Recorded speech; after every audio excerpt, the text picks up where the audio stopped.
everybody, happy Monday. Thank you for joining me. I just really quick wanted to go on my Facebook page and just let you guys know, kind of share my story about how I got started in business and what my passion's about. So it's kind of deep, but I'm going to try and keep it light. I've always been in love. By the way, my name is Freda. I own FREDA Cosmetics, Faces by Freda, and Salon Freda in Novi, Michigan. And I come from a family of business. Always had a passion for cosmetics, makeup, and the beauty industry. And growing up in my dad's store, I always used to look at him and say, Dad, one day I'm going to own a store. And I would talk about it through the years. Always, you know, never straying away from it and saying that I was going to have like this like Sephora basically. But way before there was an idea of Sephora, I was like 10. Fast forward. I worked really hard, skipped out on any vacations. I didn't take any. My first vacation was when I was 27 years old.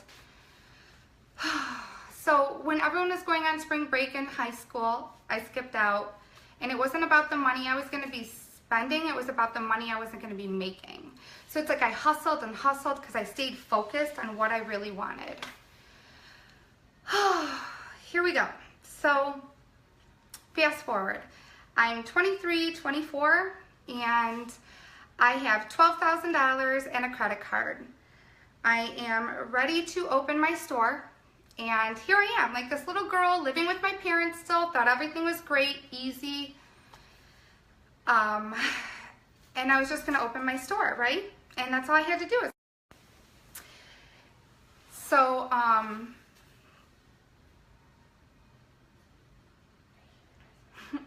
insert, my dad was worried about me. He was worried about me opening my store on my own and being so young.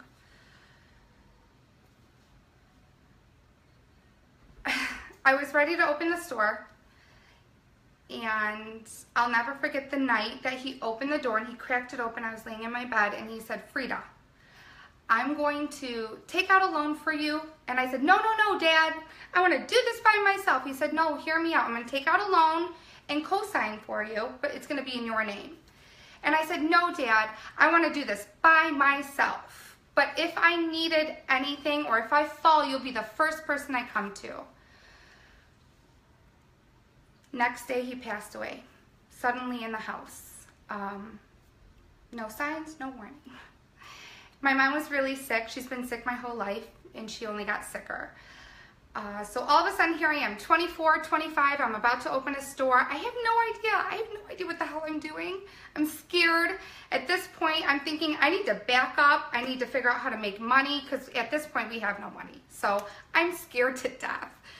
And I remember going back and sitting down with my accountant and said, we got to pull back. I'm done. I can't do this. Thank you for him, because he did not let me give up on it. So thank you, Sam, if you're watching me now. He said, no, Freda, why do you want to give up? I said, because I have to go make a paycheck. I've got this house. I've got my mom to take care of. I have all these things to do. I don't even know what I'm doing.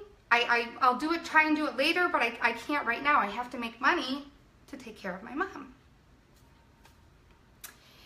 And he said, nope, not going to let you give up. He's like, when you first walked in here, he's like, I will be honest. He's like, you walked in as this young girl. And I was like, oh God, who's this girl and what does she want?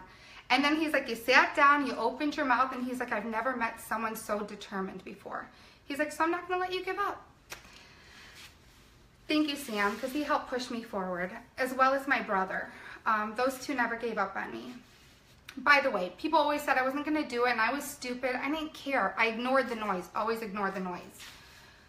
But I pushed forward, and I opened up the store. Again, have no idea what I'm doing, and I just tried to do the best that I could, and I followed my passion.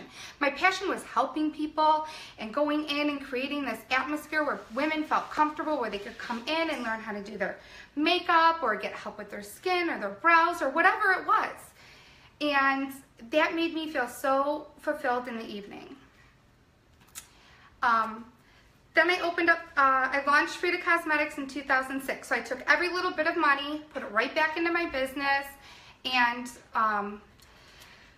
kept launching new businesses. In 2010, an opportunity came. I saw it, so I was waiting for it, and I made all the right business moves. Because, you know, as you're in it, scary at first, but as you're in it, you learn how to kind of move and shake and groove. So I kind of set myself up for this salon, and I always wanted to also own a salon. So I built a salon from scratch in 2010. And at that point, I opened it in maybe like, we were full force, I would say June. And then my mom passed away suddenly at home in my arms,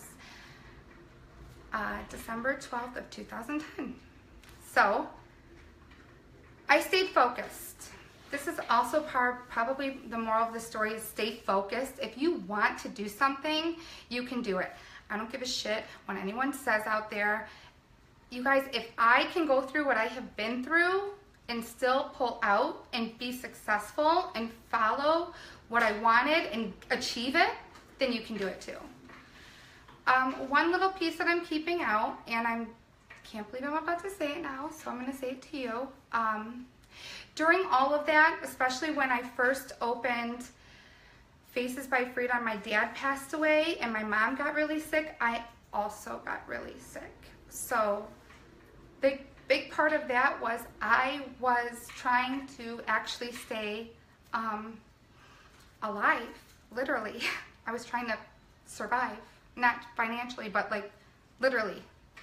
So I focused, I stayed focused, I tried to take care of me, tried to take care of my mom, and I got up and I showed up every day. That's the other thing. Even if I had surgery and they told me to go home and rest, I would have bruises all over my arms. I would put on a turtleneck and I would go right into work and I would get right to it. And there's no better place I'd rather be because I was passionate and because I loved it and because I was focused. So I would just put a turtleneck on, cover up all my bruises, put a smile face on, and go to work. And it wasn't a fake because I wanted to be there. I wanted to be there for you.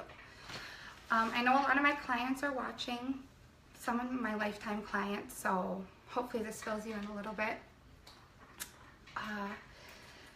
What I'm most passionate about is helping people. It started with the beauty industry and helping women, especially the everyday women, feel confident and beautiful.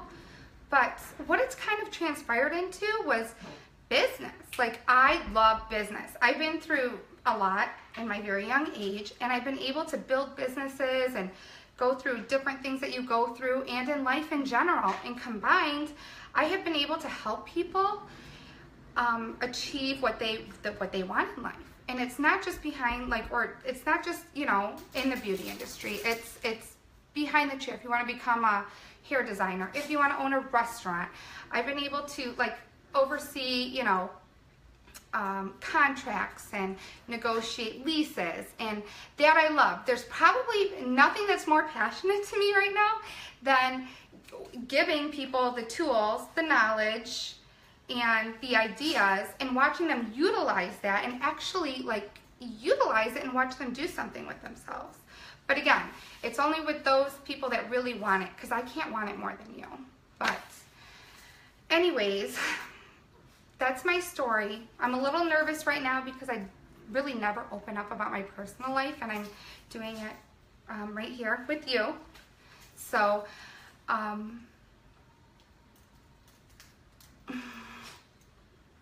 I love you guys all, and thank you for tuning in.